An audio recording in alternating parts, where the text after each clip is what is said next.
दस लक्षण महाकर्ष का आज 5+10 आगे आइए पीछे आइए।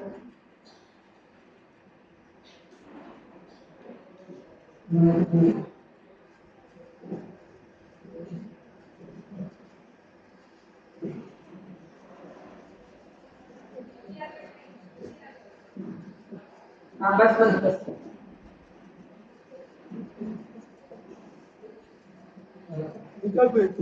कहते हैं ना बच्चे को अपनी माँ के पास रहना सिखाता है कि माँ से दूर रहना सिखाता है। बालक को अपनी माँ के पास रहना अच्छा लगता है कि माँ से दूर रहना अच्छा लगता है। हमने माना है ना जिनवाणी माँ, ना जिनवाणी माँ हमारी माँ जिनवाणी, इतनी भक्तियां गाते हैं हमारी तो जय जयकार ना, उसको साथ हमारा बेटा हमारी ना जिनवाणी माँ। तो माँ से समीपता अच्छी लगती है कि माँ से दूर बैठना अच्छा लगता है।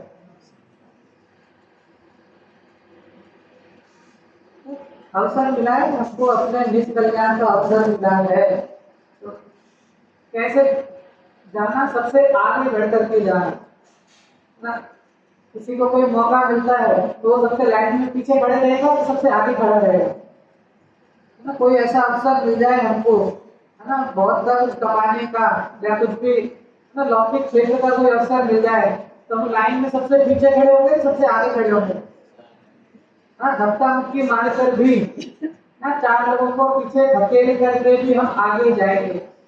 और जब अपने स्वभाव की चर्चा चलती है ना, जब जिनवाणी की बातों की चर्चा चलती है तब ये व्यक्ति पीछे ढूंढता है ना। हमारे आगे जो बैठे हम उसके पीछे गए, हम उसके पीछे गए, इस बात का डर है। इस जगत का कोई ऐसा कार्य नहीं बचा जो तुमने नहीं किया हो। किस चीज से डरता है?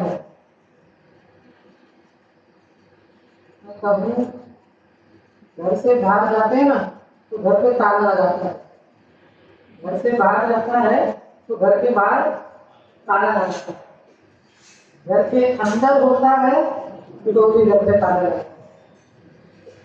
रात को लगाते कि नहीं लगाते? रात को ताला लगाते ना, किसका भय ना। घर से बाहर जाना है तो बाहर गेट पे ताला लगा के जाना है, घर के अंदर है तो भी गेट पे ताला।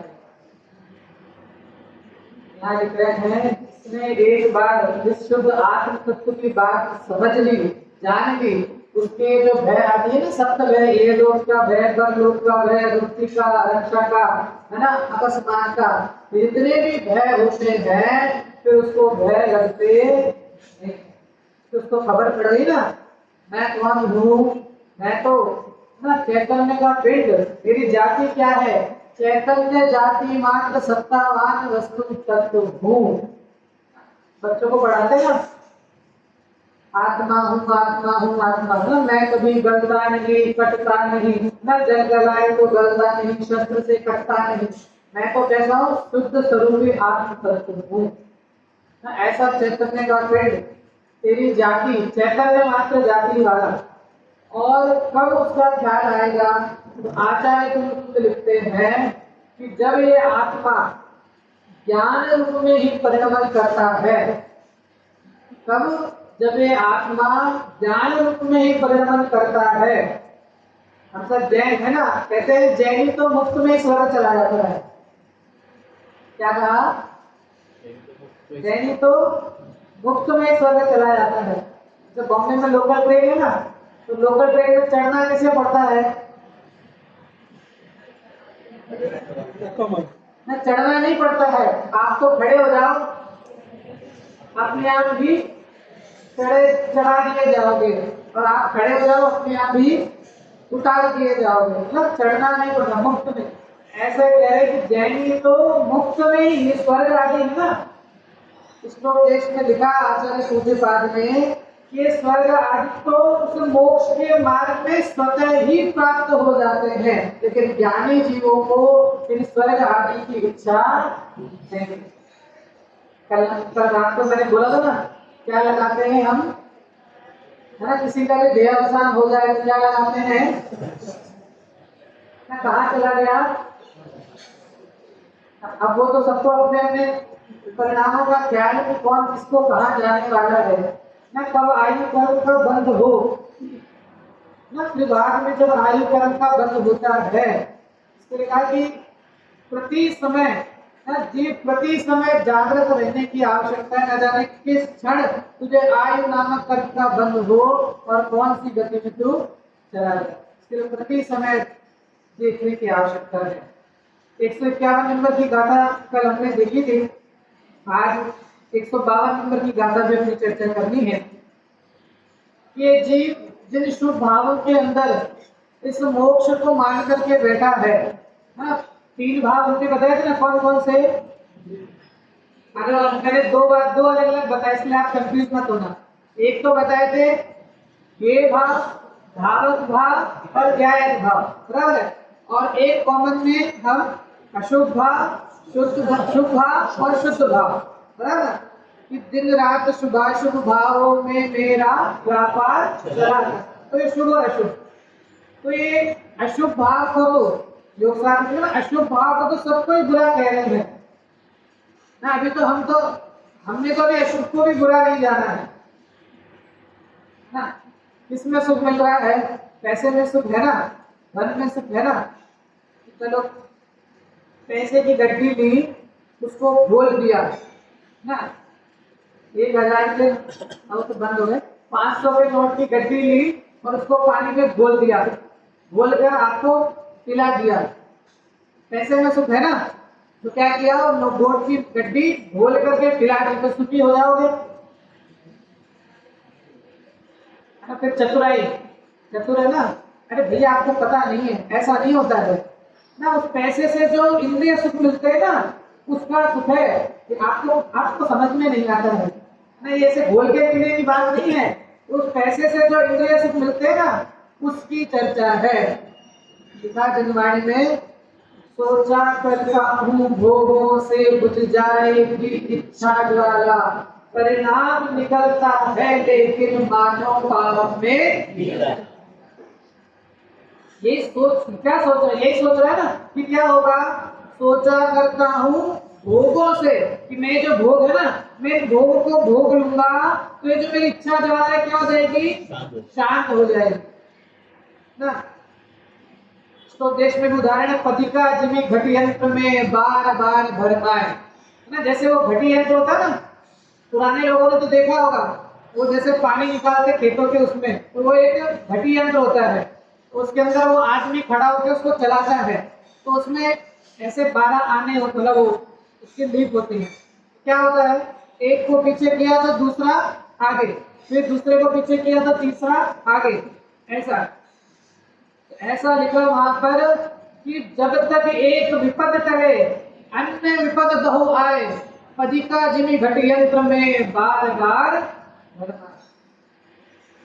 मेरी बात नहीं लिख रहा हूँ, कह रहा हूँ किसने लिखा, आचार्य पूज्यपाद ने श्लोक में लिखा ना। मैं जो भी यहाँ से कहूंगा आचार्यों की बात नहीं, अपनी कोई बात नहीं है ना। सर्व के परमात्मा क्या लिखा कि जब तक एक विपद टले, हम क्या सोचते हैं ना, अभी असाता का उदय है ना, अभी बस ये परेशानी है, बस ये परेशानी ठीक हो जाए, उसके बाद तो सब लीला लहर है ना, उसके बाद तो सब मजा ही मजा। बस अभी भैया बस एक दुकान, इसकी ये दुकान बस बन गई ना, ये सेटल हो गया ना ये बच्चा सेटल हो जाए बस इसके लिए मैं अटका हुआ हूँ, ये सेटल हो जाए उसके बाद तो मैं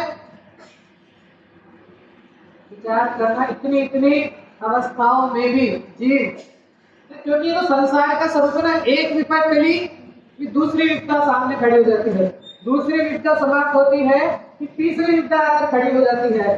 तो संसार का स्वरूप ही ऐसा है ना, जब तक एक विपद टले अन्य विपद बहु आए, अधिका जीवी घटियंत्र में बार बार भरना। लेकिन ये फिर भी ये जीव चेतता क्यों नहीं है? वहीं आगे लिखा क्यों नहीं चेतता कि इसको तो ऐसा लग रहा है ना कि जैसे जलते हुए जंगल में एक वृक्ष के ऊपर एक व्यक्ति बैठा है, जंगल जल रहा है और एक वृक्ष के ऊपर एक व्यक्ति बैठा है, और वो व्यक्ति क्या सोच रहा है कि जंगल जल रहा है, मैं जलने वाला। क्या कहा? पूरा जंगल जल रहा है और एक लंबे से वृक्ष के ऊपर बैठा हुआ है व्यक्ति उस डाल के ऊपर बैठा है, और वो क्या सोच रहा है कि जंगल जल रहा है ना, कोई बात नहीं, जंगल जल रहा है ना, मैं जलने वाला नहीं। जलेगा कि नहीं जलेगा? अपने से पूछना ना। संसार के अंदर हम जो बैठे हैं ना, मैं तो कई बार बोलता हूँ हमने क्या नहीं देखा ना, सब बड़ी सी बड़ी चीज हमने देख ली, इसके बाद भी यदि तुझे इस संसार से वैराग्य नहीं आता, समझना तेरे अभाग्य की महिमा। फिर कोई कहता है भैया आता है ना वैराग्य, बहुत आता है ना, जब घर में झगड़ा हो जाता है तब वैराग्य आता है ना, घर में कोई ऊंची आवाज में बोल देता है ना, पिता बड़े हो गए, रिटायर हो गए, अब बाल बच्चों ने संभाल लिया, अब कभी बच्चों ने ऊंची आवाज में बोल है तो कैसा लगता है? क्या कहा कि भैया वैराग्य तो बहुत आता है। तो बहन सिंह ने लिखा है ना, वो वैराग्य सच्चा वैराग्य नहीं है, वो तो रुकी हुई कषाय है ना। शमशान में जाके वैराग्य आता है कि नहीं आता? शमशान में जाके वैराग्य आता है ना। क्या बोलते हैं गुजराती में शमशान को? स्मशान ही बोलते ना। हाँ अभी तो वो भी नहीं है ना, लगता है ना अरे कोई चला गया है ना, तब तो विचार आता है हम भी एक दिन चले जाएंगे, लेकिन जैसे घर पे आता है तो कहते ना, घर पे आके क्या करता है? नहाता है, तो मतलब उस परिणामों से भी हाँ, घर पे आते हो तो बिल्कुल दो परिणाम वहीं के वहीं छोड़कर आ गया। मैंने कहा ना कोविड में कई लोगों ने है ना, जिनके कोविड हुआ या नहीं हुआ, ऐसे कई लोग थे जब क्वारंटाइन थे ना, तो उन लोगों ने क्या क्या नहीं सोचा था कि बस इस बार ठीक हो जाऊं, है ना, उसके बाद तो मैं बिल्कुल 2-2 घंटे स्वाध्याय करूंगा, है ना, सब धर्म करूंगा, इस संसार में कोई नहीं है, कोई पूछने वाला नहीं है। ऐसी हालत थी ना कोविड में, कोई हाथ लगाने को भी तैयार नहीं था ना, कोई टच करने को भी तैयार नहीं था।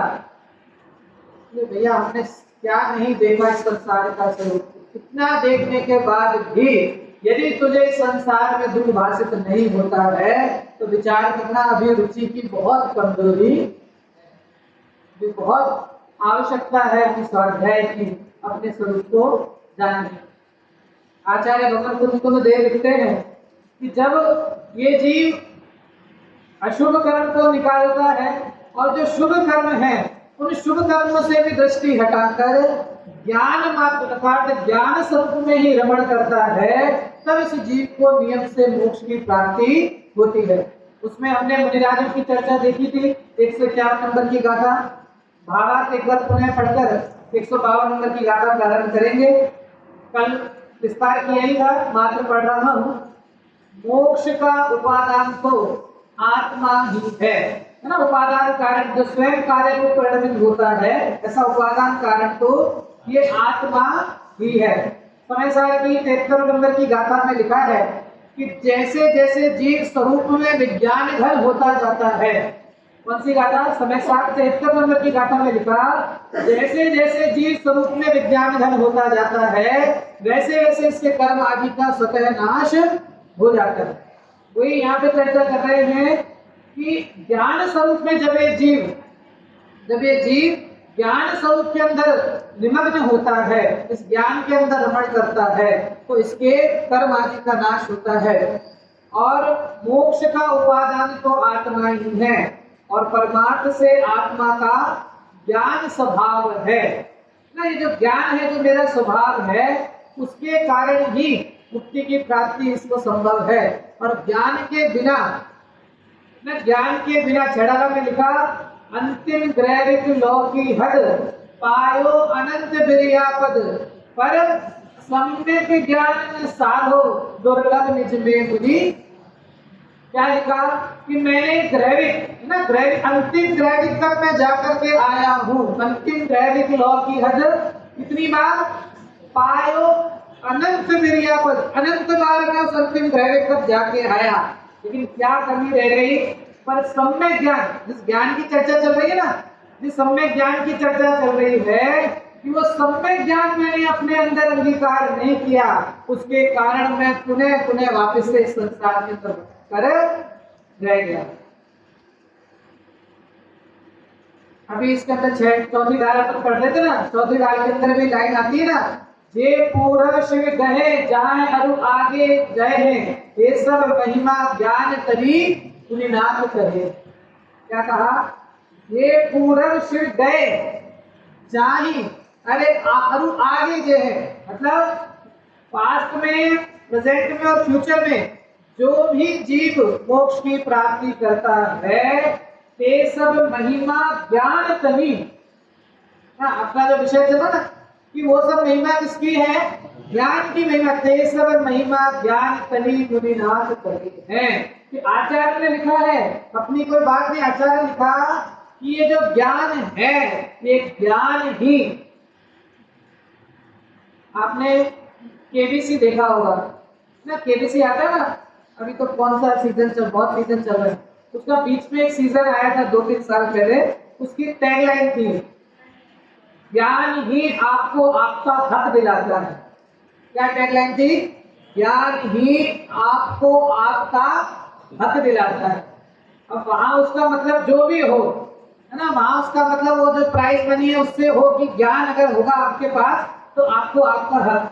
लेकिन अपने को यह लगाना ना कि ज्ञान ही मेरा हक क्या है, मैं किसका हकदार हूं? मैं उस मोक्ष रूपी लक्ष्मी का वरण करने का हकदार हूं ना। मोक्ष रूपी स्त्री को मैं पति हूं, मैं उसको वरण करने के लिए मैं उसका हकदार हूं। मोक्ष का सच्चा हकदार मैं हूं। क्या कहा? ज्ञान ही आपको आपका हक दिलाता है। बचपन के अंदर, अब तो बंद हो गए, पर देखा नहीं तो बहुत दिन से, पहले स्कूल में जाते थे तो यूनिफॉर्म होती थी ना, तो यूनिफॉर्म में यहाँ पे जो पॉकेट होती थी उसके ऊपर वो स्लोगन या स्टिकर लगाया जाता था, है ना। उसमें लिखा रहता था, सा विद्याया विमुक्ते। था कि नहीं आप लोगों के? फिर भी आवाज नहीं आती है ना। यहाँ पे भी वो चित्र बनाया जाता था और उसमें ऐसे लिखा रहता था, सा विद्याया विमुक्ते। विद्या किसका नाम?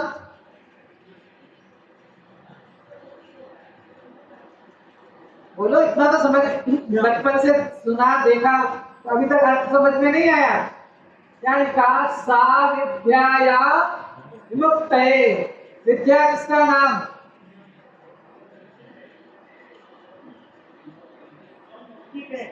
हाँ, जो मुक्ति दे ना, वास्तविक विद्या उसी का नाम है ना, जो मुक्ति की प्राप्ति कराए। और हम तो बस, है ना, अभी उस पैक होने वाले पैकेज के पीछे दौड़ रहे हैं। हमारा इतना, हमारा इतना, हमारा इतना ना, सब। कल कहा था ना, अगर भगवान बनने की कॉलेज खोल दी जाए तो कोई एडमिशन दिलाने को भी तैयार नहीं होगा। विचार करना भैया। क्या कहा कि ये जो ज्ञान है ना, जितने भी पहले सिद्ध हुए हैं, अभी होंगे या आगामी काल में जितने भी सिद्ध होंगे, ते सब महिमा ज्ञान तभी मुनिनाथ करें। और लिखा, वेद विज्ञान तह सिद्धा सिद्धा ये केचना तस्य भारतो बद्धा बद्धा ये। कि जितने भी जीव सिद्ध पद की प्राप्ति जिन्होंने की है, वेद विज्ञान के द्वारा ही। किसके द्वारा? वेद विज्ञान। वेद विज्ञान तो सभी समझते हैं, क्या होता है भेद विज्ञान? नहीं, भेद विज्ञान क्या होता है? हाँ, डिफरेंशिएट करना किसमें? इतना टेंशन नहीं लेना ना, ये लोग तो रटी रटाई बातें बोलते हैं, है ना। स्वयं में भेद विज्ञान खाली अपना ही नहीं, जनरल कॉन्सेप्ट है। भेद विज्ञान मतलब दो चीजों में डिफरेंशिएट करना, है ना। स्वयं तो भी बाद में अपन लाएंगे। भेद विज्ञान मतलब जनरली दो चीजों में डिफरेंशिएट करना, है ना, चाहे वो दो वस्तु कोई भी हो। अब उसको अपन ने इस विज्ञान को अपने ऊपर घटित किया, तो वो भेद विज्ञान क्या, कि जब स्वयं और पर ये दो द्रव्य है ना, मैं शुद्ध आत्म तत्व हूँ और ये जो शरीर आदि क्या है उससे भिन्न तत्व है ना, भिन्न द्रव्य है। तो ये दो द्रव्य में क्या किया हमने? भेद विज्ञान किया, है ना। गेहूं बीनते हैं ना, तो घर में गेहूं लेकर आते हैं तो गेहूं बीनते हैं, कंकर बीनते हैं। हाँ, बीनते तो कंकड़ है, लेकिन कहने में आता है गेहूं बीनते हैं। तो क्यों बीनते हैं? साफ करते हैं, बीनते हैं, क्यों करते हैं? अगर उस कंकड़ के सहित पिसा देंगे, है ना, फिर जो आटा बना, फिर आप उसका सीरा बनाओ, है तो सीरे में मजा, कंकड़ तो नहीं आएगा, वो तो पिस गया, लेकिन उसकी जो कसाहट है ना, जो उसकी जो बोलते हैं कसाहट जो है, अब वो जो सीरा बना, उस सीरे में मजा नहीं आएगा। ऐसे ज्यादा समझ में आता है। गुजराती को तो वैसे भी मीठा की वो रहती है ना, सीरा तो बनना ही चाहिए ना। अभी तो जैसे सीजन आएगा ना, आपूस आम बिना तो ना, कैरी के बिना तो चले नहीं। उसको खाके ऐसा है ना, ऐसा आनंद आता है। भैया इस समय सार ना, संजीवनी बूटी तेरे सामने रखी है, जिस बूटी को ग्रहण करके मुर्दा भी खड़ा हो जाए। क्या कहा? जिस बूटी को ग्रहण करके मुर्दा भी एक बार खड़ा हो जाए, ऐसी बूटी तेरे सामने रखी, संजीवनी बूटी। एक बार इसको देख तो सही, पर जान तो सही। क्या कहा कि जितने भी सिद्ध हुए हैं जो भेद क्या, तो जो हलवा बनाया ना, सीरा बनाया, तो वो क्यों उसको बीनते हैं कि उसमें कंकड़ को अलग किया, तो अब जो सीरा बनेगा ना उसमें आनंद आएगा। तो ऐसे ये जो आत्मा आज तक पर द्रव्यों से मिश्र भाव में संकेला हुआ था, है ना, गाय भाव को गे भाव में मिश्रपना किया हुआ था, गे गाय संकर दोष जो उत्पन्न था, अब वो आत्म तत्व, अब वो ज्ञानी जीव क्या करते हैं कि उस राग को, उस मोह को, उस परभाव को, परभाव से उत्पन्न होने वाले कर्म आदि को भी अपने से भिन्न जानते हैं ना। भेद तब वो भेद विज्ञान जो उत्पन्न होता है ना, पर पदार्थ को अपने से भिन्न जानते हैं। नाटक समय सार के अंदर ना भेद विज्ञान की महिमा करते हुए, सम्यक दृष्टि की महिमा करते हुए लिखा है, भेद विज्ञान जगो जिनके घट शीतल चित्त भयो, जिन चंदन के करे शिव मार्ग में, जग माहि जिनेश्वर के रघुनंदन। क्या कहा? भेद विज्ञान है, ज्ञान की चर्चा चल रही ना। भेद विज्ञान जगो जिनके घट, किनके किनके हृदय में नहीं, अब मेरे नहीं, है ना। अभी तो सम्यक दृष्टि की चर्चा, हर चीज में नहीं मेरा मेरा मेरा, इसको देखना है। हाँ। ऐसे क्या हुआ कि मैं 10 लक्षण में एक जगह था, उसमें प्रवचन के बाद एक माता जी आई उठ के, उन्होंने बोला कि भैया सम्यक दर्शन तो प्राप्त हो गया है, अब आप आगे बताओ क्या करना है। क्या बोला? सम्यक दर्शन तो प्राप्त हो गया है, अब आप आगे बताओ क्या करना है। मैं तो हाथ जोड़ के बोला कि आपको प्राप्त हुआ है, मुझे तो नहीं हुआ है, तो मैं तो आपको कैसे बताऊं आगे क्या करना है। नहीं तो कहने की वस्तु ही नहीं है, ये तो आनंद लेने की चीज है। ये सम्यक दर्शन आत्मानुभव कोई कहने की चीज नहीं है, ये तो आत्मानुभव की चीज है। जिसको हुआ उसने आनंद लिया, है ना। जिस मैंने उदाहरण दिया था ना, मेलोडी कितनी चॉकलेटी, खुद खाओ और जान जाओ।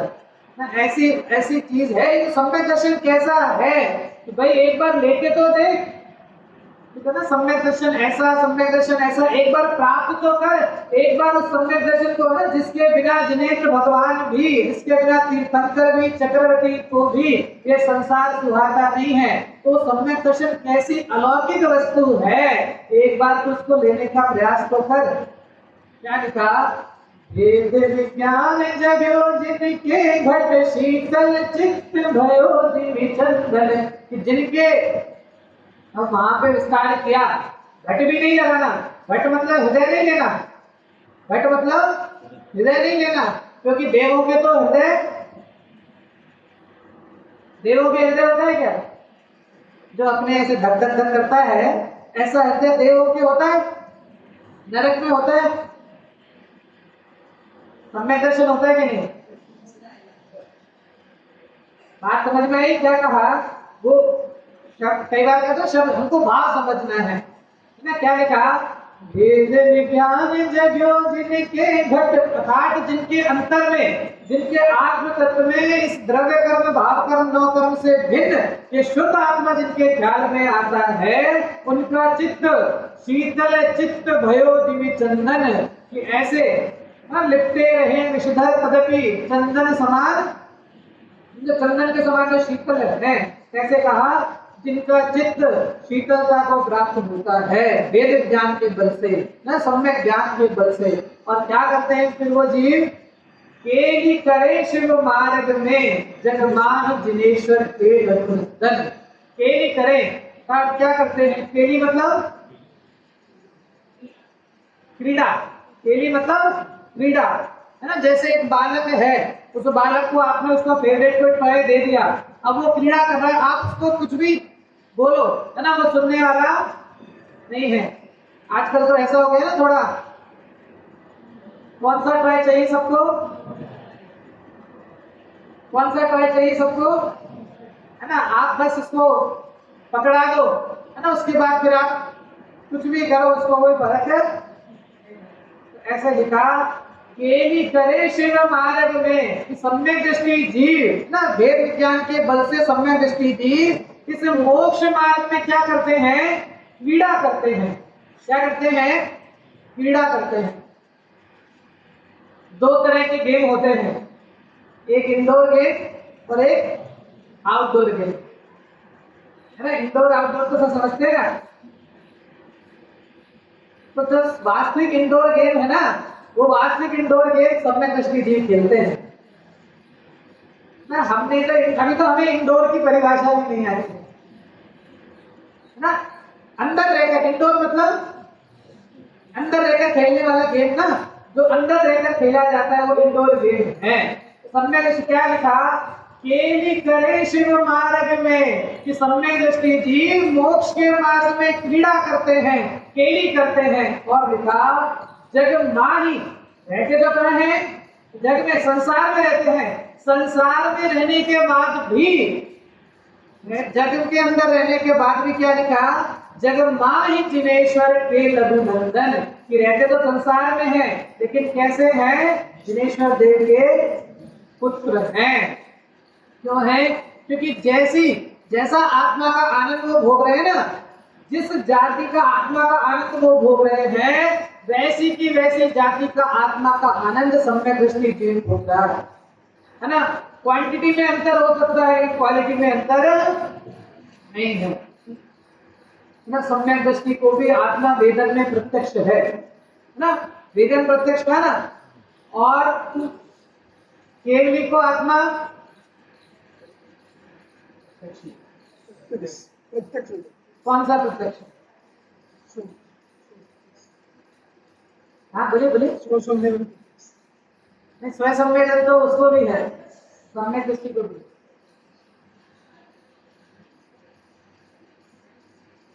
वापिस से बोल, प्रश्न क्या है? अच्छा, अपने से लगाना चाहिए, हमको आत्मा प्रत्यक्ष है कि नहीं?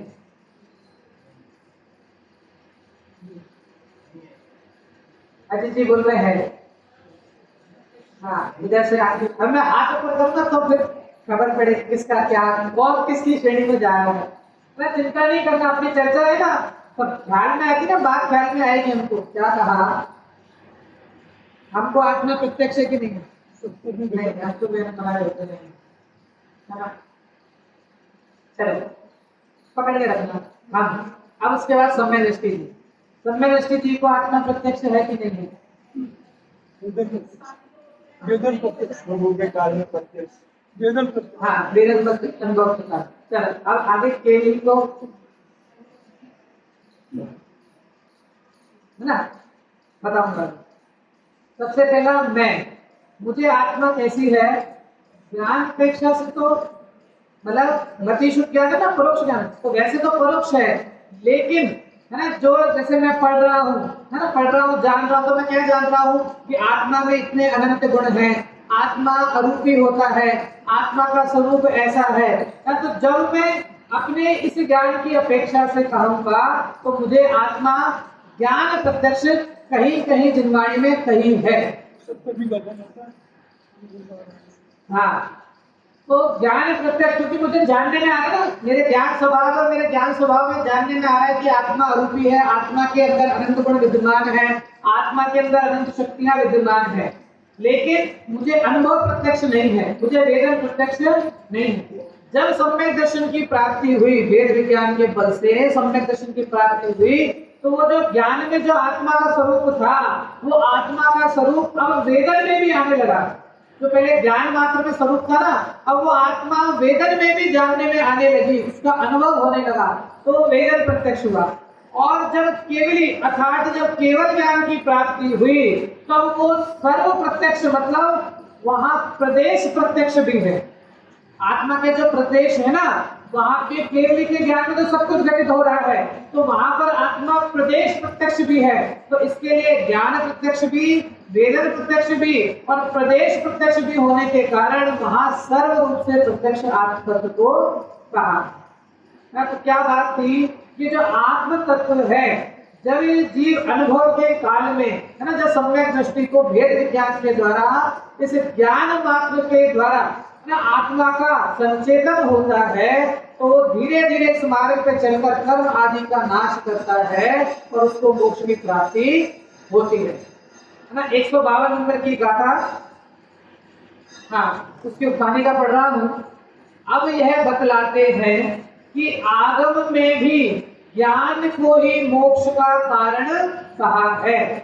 पहले 151 नंबर की गाथा में उन्होंने बताया कि ज्ञान ही मोक्ष का कारण है।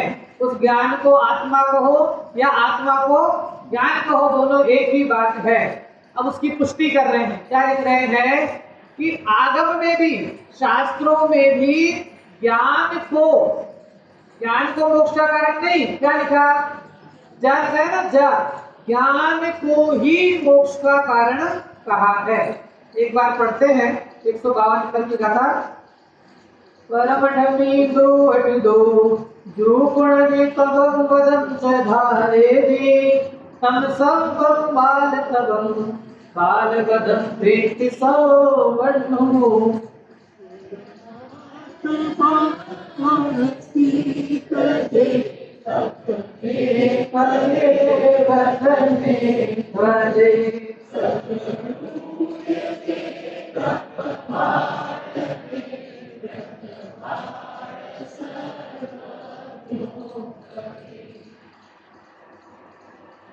जो आत्म तत्व की चर्चा चल रही है, शुद्ध आत्म तत्व की, बाबू जी ने लिखा, युगल जी ने गुरुदेव श्री के प्रति कि हे गुरुदेव, आपके जैन धर्म में आने से पहले, आपके दिगंबर धर्म में आने से पहले आत्मा को, क्या लिखा, हे गुरुदेव, आपके दिगंबर मत में आने से पहले, दिगंबर मत में आत्मा को शुद्ध नह से शुद्ध कहा तो जाता था, लेकिन माना अशुद्ध ही जाता था।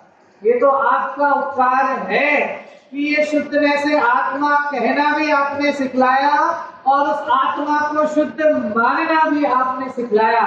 ये तो आपका हमारे ऊपर उपकार है। शुद्ध आत्मा की चर्चा चल रही है ना, कि जो शुद्ध आत्म तत्व है, जो जिस आत्मा में स्थित नहीं होकर बाहर, है ना, जो व्रत तत्व आदि में स्थित होता है, वो क्या करता है, वो यहाँ आचार्य ने लिखा पाठ पढ़ रहा हूँ 152 नंबर का। परमार्थ में अस्थित जो जीव तप करता है और व्रत धारण करता है, उसके उन सब तप और व्रत को सर्वज्ञ देव बाल तप और बाल व्रत कहते हैं। देखना, क्रिया का निषेध नहीं किया, लेकिन सबसे पहला शब्द क्या कहा था? परमार्थ में अस्थित जो जीव अपने स्वरूप को, अपन ने देखा ना उस आत्मा को, जो चाहे आप परमार्थ कहो, परम पदार्थ कहो, शुद्ध कहो, केवली कहो, मुनि कहो, ना, तो ऐसी जो आत्मा है, क्या लिखा? परमार्थ अर्थात इस आत्म तत्व में जो अस्थित, अर्थात जो आत्मा के स्वरूप को नहीं जानते और वो जीव तप करते हैं, व्रत धारण करते हैं, उसके उन सब तपों को, व्रतों को क्या कहा? बाल तप और बाल व्रत। किसने कहा? देखो आचार्य जी बिल्कुल ध्यान से लिख रहे हैं। क्या लिख रहे हैं? हम नहीं कह रहे हैं। किसने लिखा?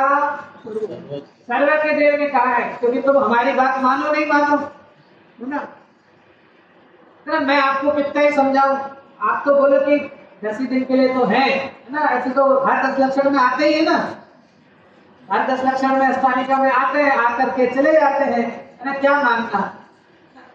तो इसके लिए आचार्य ने भी क्या लिखा? पंडित तोड़रमल ने भी बहुत जगह ऐसा लिखा है कि ये जो बात है ना, ऐसा शास्त्रों में कहा है। पंडित जी ने भी लिखा, तो मैं नहीं कह रहा हूं, ऐसा शास्त्रों में कहा है। तो यहाँ आचार्य कह रहे हैं कि उन तपों को, व्रतों को सर्वज्ञ देव बाल तप और बाल व्रत कहते हैं। ना गुरुदेव जी कहते हैं ना, बापू मार्ग तो ये है, नहीं तो दया करो, दान करो, व्रत करो, है ना, कहाँ भटकते रह जाएगा ना। बाल तप, बाल तो मतलब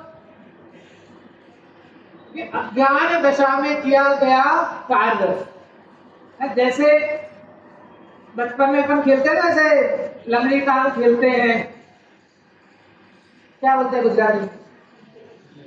चलो सब सीखते हैं, लंगड़ी टांग बोल खेलते हैं ना, या कुछ भी खेल रहे हो अपन, चलो मान लो क्रिकेट खेल रहे हो, है ना, तो अब 10 लोग मिलकर के खेल रहे हैं ना, 10 बच्चे मिलकर के खेल रहे हैं।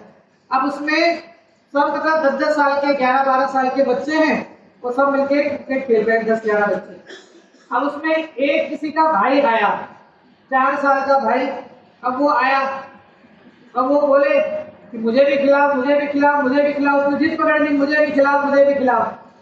तो अब क्या करते हैं ना, उसको खिला तो लेते हैं, लेकिन क्या करते हैं?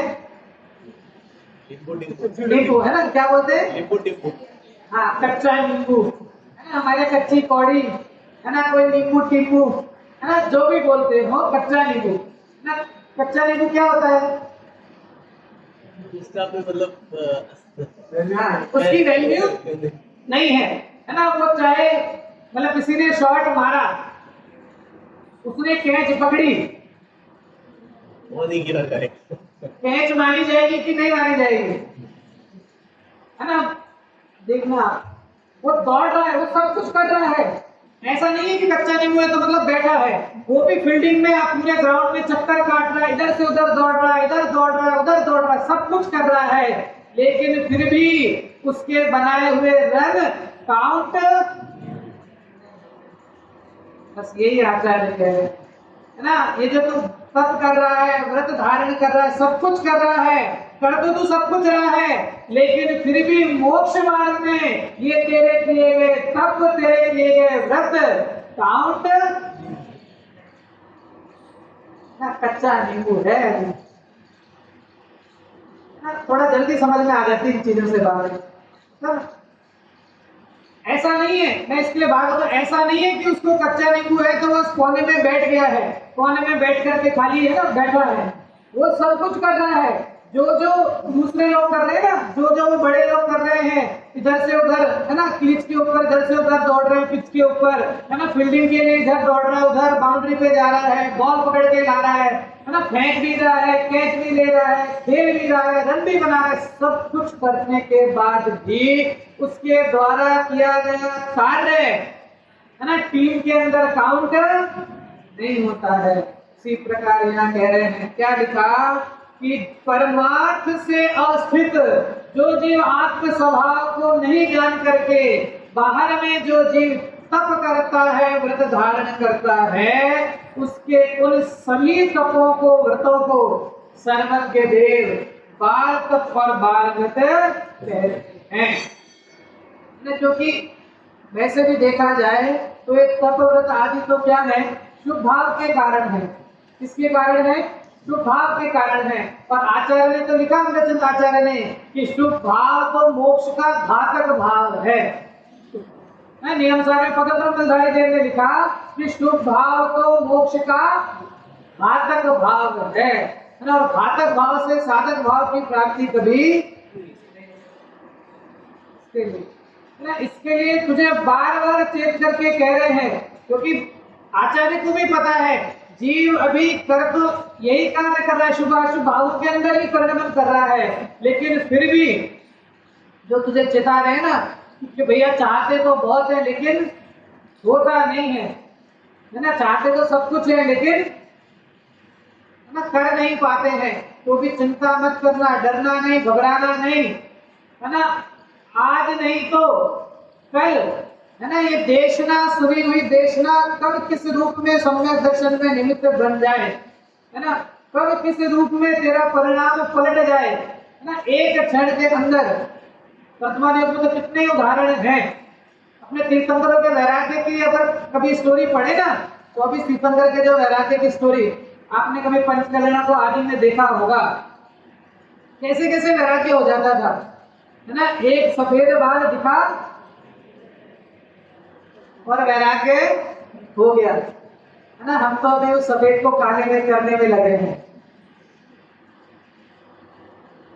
है कि नहीं ना। आप सब पढ़ना चाहिए, वर्तमान योग भी पढ़िए ना। आज अपने तीर्थंकरों के श्लाघा पुरुषों की स्टोरी तो पढ़ो, है ना। एक सफेद बाल दिखा और वैराग्य हो गया, है ना।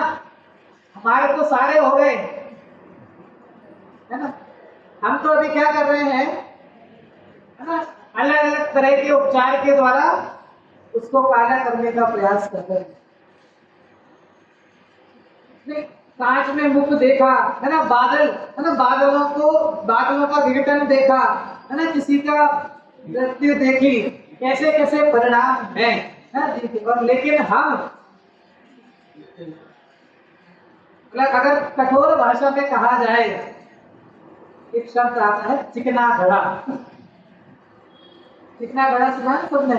चिकना घड़ा क्या होता है ना, उस पर कितना ही पानी डालो लेकिन पानी उसके ऊपर रुकता नहीं है।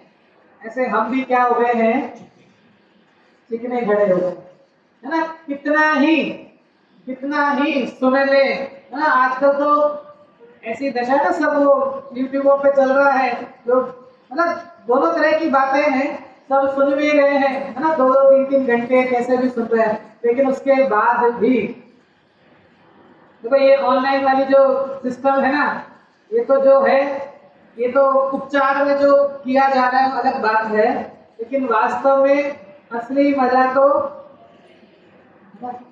ऑफलाइन में ही आता है ना। आप घर पर बैठ के कोई भी पूजन में शामिल हो जाएंगे, है ना। चरण धाम में चलती है ना तेरी पूजन, आप घर में बैठकर किसी भी पूजन में ऑनलाइन शामिल हो जाइए, लेकिन जिन मंदिर में बैठकर के पूजन का जो भाव आता है वो आपको कहीं दूसरा। ये तो भाई एक बाध्यता है उन लोगों की जो शरीर आदि की अस्वस्थता के कारण जिन मंदिर नहीं आ पा रहे हैं ना। ये तो उन लोगों के लिए मात्र एक सहारा है जो किसी कारण के वश हो करके, कारण भी बराबर लगाना, ऐसा नहीं कि भैया नींद आ रही है, ये है ना, शरीर की अस्वस्थता कुछ ऐसी आ गई, कुछ मतलब एक्सीडेंट कुछ हो गया, उसकी वजह से मंदिर नहीं आ पा रहे, तो उनके अवलंबन के लिए मात्र ये खाली उपचार मात्र है, कभी भी ग्रहण करने योग्य, मतलब उसको आगे बढ़ाने जैसी चीज नहीं। तो साक्षात समर्षण हमारे यहाँ विराजमान है, तो साक्षात भगवान हमारे यहाँ विराजमान है। मैंने कहा ना, हमें अपने यहाँ के भगवान अच्छे नहीं लगते, और दूसरे यहाँ के भगवान, दूसरे यहाँ के मतलब जो दूसरे मंदिर है हमें वो ऑनलाइन के भगवान अच्छे लग रहे हैं और हमारे यहाँ बैठे हुए सिमंदर भगवान हमको पार्शनाथ भगवान हमको अच्छे नहीं लग रहे। विचार करें ना, ये जो ऑनलाइन आती है ना, ठीक है अपने अपने समय अनुसार है भाई, कभी यहाँ नहीं हुआ किसी का सुन लिया, अब उसमें भी बहुत होने है ना, कितने कितने परिणाम हम तो इन्हीं का ही सुनते हैं है ना, हम तो भैया 2 घंटे सिर्फ इनका ही सुनते हैं, उसके अलावा हमें तो कोई अच्छा ही नहीं लगता ना। जिनवाणी में भी कितने राग द्वेष कर दिए हैं है ना। जिन मंदिर जिनवाणी जो राग द्वेष से छुटकारा दिलाने की वस्तु थी, आज उसी को ही हमने राग द्वेष का कारण बनाया। हाँ? है ना, बहुत विचार करने की आवश्यकता है, क्योंकि मैं कहता हूँ ना, हमेशा धर्म जब भी करना अपने लक्ष्य से करना, कभी किसी दूसरे के लक्ष्य से नहीं करना। आता ना पंक्ति, निज हित कार्य करना रे भाई। भाई कौन सा काम करना? निज हित का, अपना समझ के अपना कार्य करना। दुनिया करती है जो करे, लेकिन मुझे अपना हित करना है। यदि मुझे संसार से दुख लगता है तो मुझे अपना हित करना है, मुझे मोक्ष हित भाषित होता है तो भाई अपने को उठ रख के कार्य करना। बाकी के जो लौकिक के जो कार्य ना, वो तो चल रहे हैं, चलते ही रहेंगे, तुम हो चाहे नहीं हो। हम जितने अभिमान करके बैठे ना, घर में चला रहा हूँ, घर दुकान में चला रहा हूँ, ये चला रहा हूँ, इससे पहले तुम्हारे ऊपर वालों ने अभिमान किया था, उसके ऊपर वालों ने किया था। आज वो सब भी है ना, हम भी एक ना एक दिन चले जाएंगे ना।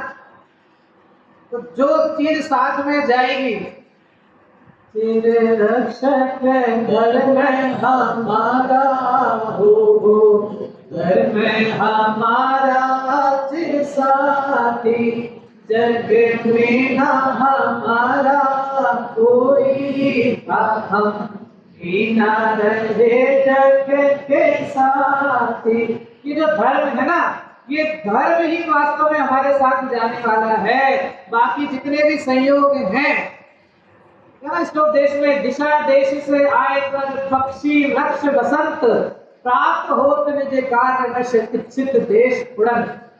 नहीं तो मेला लगा हुआ है, जैसे मेले में जो मेले में पंथी जन्मिली नेह फिरे धरते, जो तरवर पर रैन बसेरा पंछी आ करते, कोस कोई दो कोस उड़े फिर थक थक हारे, जाए अकेला हंस संग में कोई न पर। सब याद रखना सारी चीजें। तो इसलिए मैं कहता हूँ बार बार, ये पाठ स्तुतियां बारह भावनाएं सब भी याद होनी चाहिए। इनसे ये गुनगुनाओ है ना, जब भी अवसर मिले ये चीजें गुनगुनाओ, जिससे अपने को और आनंद आए। क्या लिखा? जो मेले में मेला है ना, जो मेले में पंथी जन मिली ने फिरे धरते, है ना। हम ट्रेन में जा रहे हैं, जैसे मैं बॉम्बे से जयपुर जाता हूँ ना, सेकंड क्लास के अंदर अपन सेकंड एसी में बैठे हैं, सामने 2 लोग बैठे, हम 2 लोग बैठे हैं, कल मालूम पड़ गया ये भी जैन है ना, हम भी। और धीरे धीरे इतना स्नेह बढ़ गया कि अपना नाश्ते का ना, गुजराती तो वैसे ही साथ में लेकर चलते हैं है ना, इतना बड़ा तो टिफिन लेकर के चलते हैं ना, चाहे 6 घंटे का रास्ता हो लेकिन टिफिन साथ में चलेगा। तो अब वो धीरे धीरे आदान प्रदान शुरू हुआ, धीरे धीरे नंबरों का एक्सचेंज हुआ, सब हुआ वगैरह। अब उनको उतरना था, सवाई माधोपुर उतरना था, मतलब कहीं उतर। जब वो उतरने के लिए बढ़े, तब हमने उनके हाथ पकड़ लिए कि नहीं, हम आपको उतरने नहीं देंगे। ऐसा करता है कोई? नहीं, आप तो हमारे बिल्कुल प्रिय हो, आपसे तो हमारा ऐसा नाता है ना, बिल्कुल स्नेही जन है ना। और कहा ना, रोटी बेटी का व्यवहार ना, आप तो बिल्कुल ऐसे हो, हम तो आपको जाने नहीं देंगे। ऐसा कोई करता है?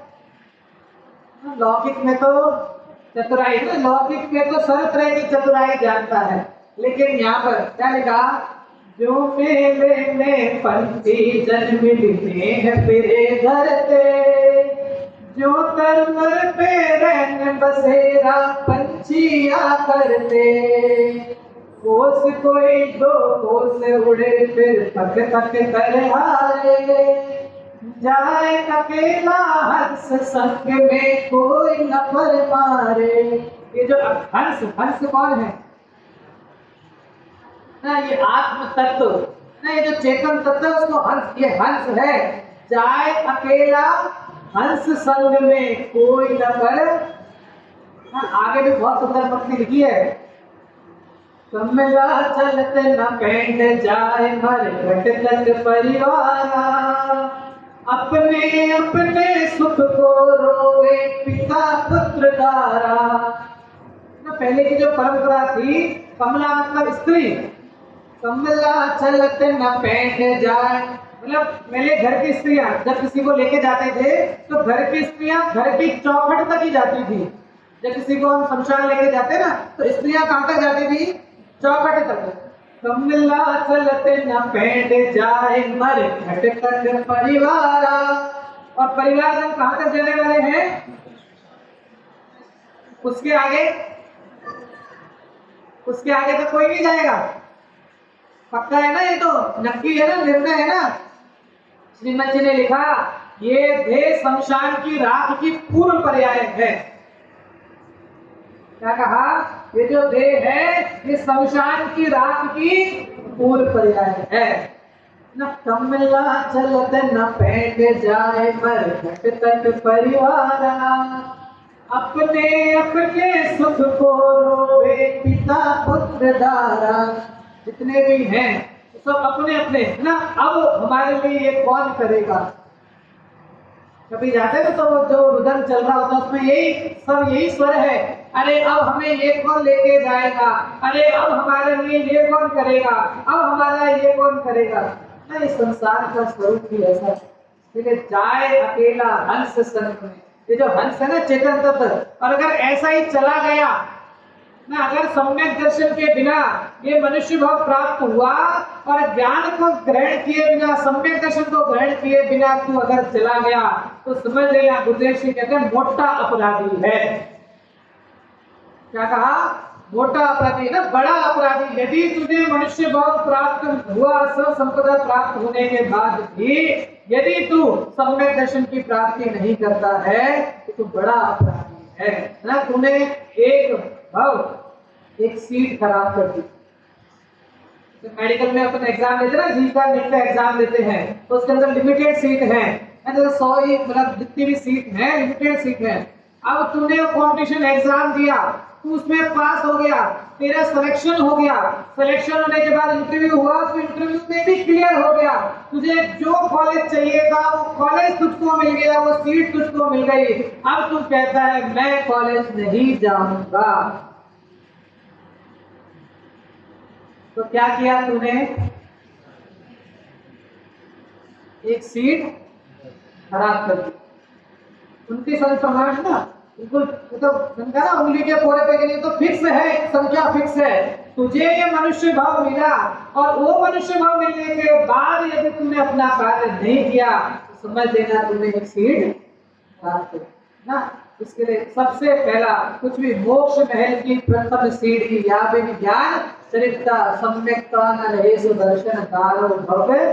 तो सम्यक दर्शन जो अलौकिक है, जिस ज्ञान की चर्चा में आचार्य बार बार कहते हैं, ये ज्ञान ही मोक्ष का कारण है। इस ज्ञान को हम सभी अपने जीवन में स्वीकार करें, इस ज्ञान को रखते हुए इस ज्ञान स्वभाव आत्मा का लक्ष्य करें, उसी को जाने पहचाने, उसी में जमे रमे अनुभव करें। इसी भावना के साथ